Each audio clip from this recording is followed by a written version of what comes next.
Hello बच्चों, let's see this question. The question says when a capacitor is discharged through a resistor, which of the following is false? Option A, the current in the capacitor is equal to the current in the resistor. Option B, the capacitor voltage decreases by half after a time equal to RC. Option C, the voltage across the capacitor is equal to the voltage across the resistor at any instant. Option D, the current in the circuit takes an infinite time to reach zero.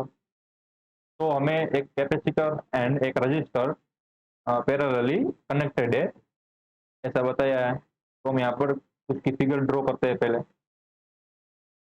एक capacitor है और उसके parallel एक resistance जिसकी value are हो वो given है यानी ये कैपेसिटर सी है।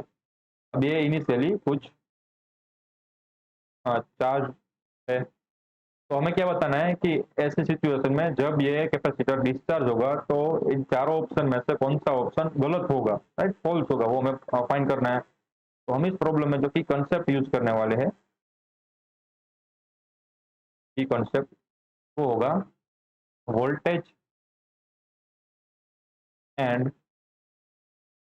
करंट इन आरसी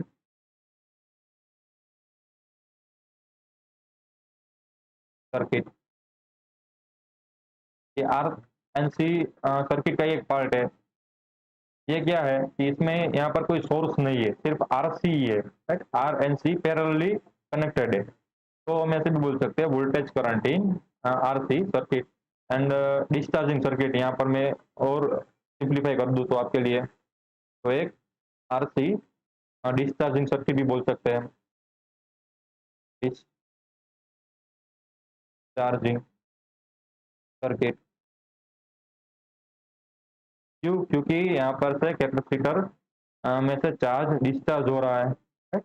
तो चार्ज है उसकी वैल्यू घट रही है, यानी अब बोल सकते हैं कि कैपेसिटेंस धीरे धीरे घट रहा है, कैपेसिटर डिस्चार्ज हो रहा है, इसलिए हम बोल सकते हैं आरसी डिस्चार्ज सर्किट। तो हमें पता है कि जब ऐसी सिचुएशन में ना जो कैपेसिटर है उसके अक्रॉस जो वोल्टेज रहता है वो टाइम के साथ साथ घटता रहता है। तो यहाँ पर मैं लिखता हूँ capacitor voltage function of time, ठीक है, क्योंकि ये डिपेंड है टाइम पे। वो होता है voltage of initial of capacitor into e raise to minus t by R C and जो करंट पास होगा पूरे सर्किट में वो होगा फंक्शन ऑफ टाइम।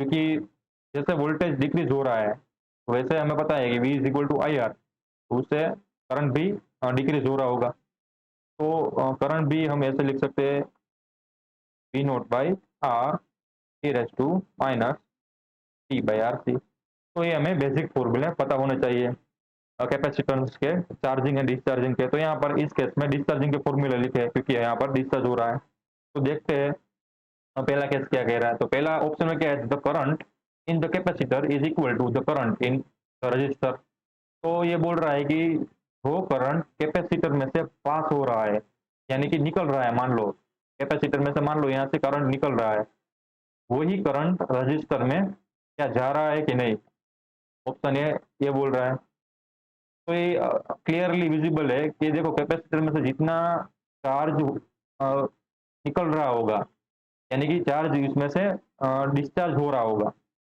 उतना ही चार्ज रजिस्टर में से फ्लो होना चाहिए। क्योंकि ये कौन सा रूल है, ये है क्वांटाइजेशन रूल ऑफ चार्ज। क्योंकि यहाँ पर चार्ज को डिस्ट्रॉय या क्रिएट नहीं कर सकते, ठीक है। तो जितना चार्ज यहाँ से लीव कर रहा है, मान लो डी क्यू चार्ज लीव किया तो उतना ही चार्ज यहाँ से एंटर करना चाहिए। ये हमारा क्वांटाइजेशन का रूल है। तो ऑप्शन ए सही हो गया।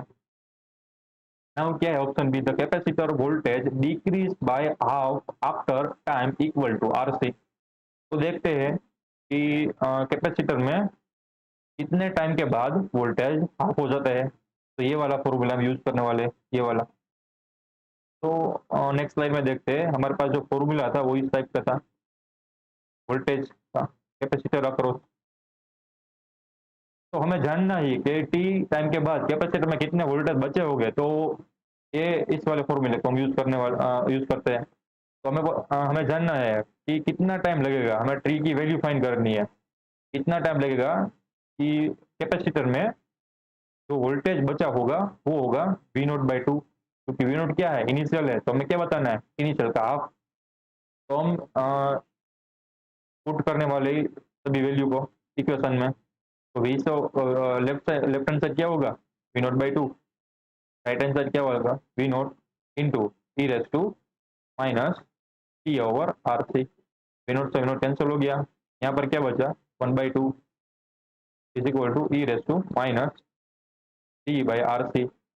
अब हम क्या करेंगे कि ये जो टू है उसको ऊपर लाएंगे, तो यहाँ पर कितनी पावर बच जाएगी, तो यहाँ पर मैं लिख सकता हूँ टू की minus one power is equal to e raise to minus t by R C. अब हम क्या करेंगे कि दोनों के साइड इनवर्स लगे, दोनों का इनवर्स लगे, दोनों साइड मैं क्या करूंगा, दोनों की साइड इनवर्स लूंगा। तो ये क्या होगा, देखो ये माइनस वन है, किसी भाई फंक्शन मान लो कि ये बेस है, तो उसका जो पावर का पावर होता है वो मल्टीप्लाई हो जाता है, तो उसकी वजह से यहाँ पर बचेगा टू, क्योंकि two into minus one times minus one. या अब यहाँ से भी आप बोल सकते हो कि टू का इनवर्स लोगे तो यहाँ पर two is equal to e raise to t by R C, same same answer आने वाला, ठीक है। मैंने थोड़ा मैथमेटिकल वे में अप्रोच किया है। तो यहाँ पर क्या होगा, minus one time minus one, तो टू बचेगा, एंड राइट हैंड साइड क्या होगा, e raise to t by R C, क्योंकि माइनस माइनस प्लस हो जाएगा, पावर की पावर का मल्टीप्लीकेशन हो जाता है।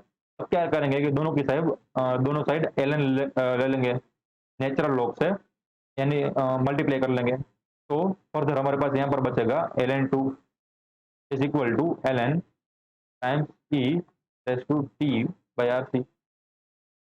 अभी इसका जो बेस होता है वो ई होता है, जनरली हम लिखते नहीं है बट यहाँ पर हम अंडरस्टैंड के लिए लिखते हैं। तो इससे क्या होगा कि ये एल एन ये ई कैंसिल आउट हो जाएंगे, यानी जो पावर है वो आगे की ओर आ जाएगी। तो हमारे पास जो फाइनली आंसर बच जाएगा वो क्या बचेगा, l n two is equal to t by R C. तो टी इज इक्वल टू क्या हुआ, R C times l n to.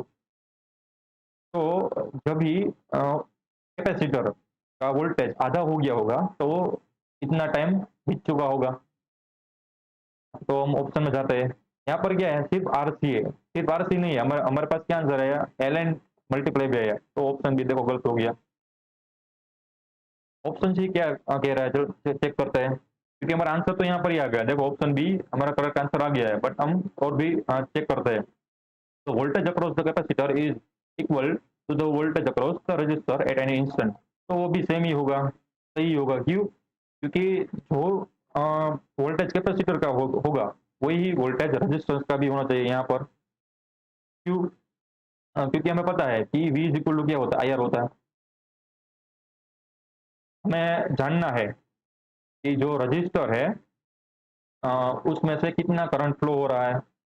ये जो हमारे पास रजिस्टर है उसमें से कितना करंट फ्लो हो रहा है, मान लो आई करंट फ्लो हो रहा है किसी भी टाइम पे, तो हमें जानना हो तो हम किसका यूज करेंगे, तो हम ओम्स का लॉ का यूज करेंगे।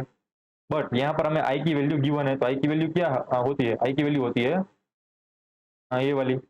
तो आई की वैल्यू को यहाँ पर पुट करेंगे, देखो।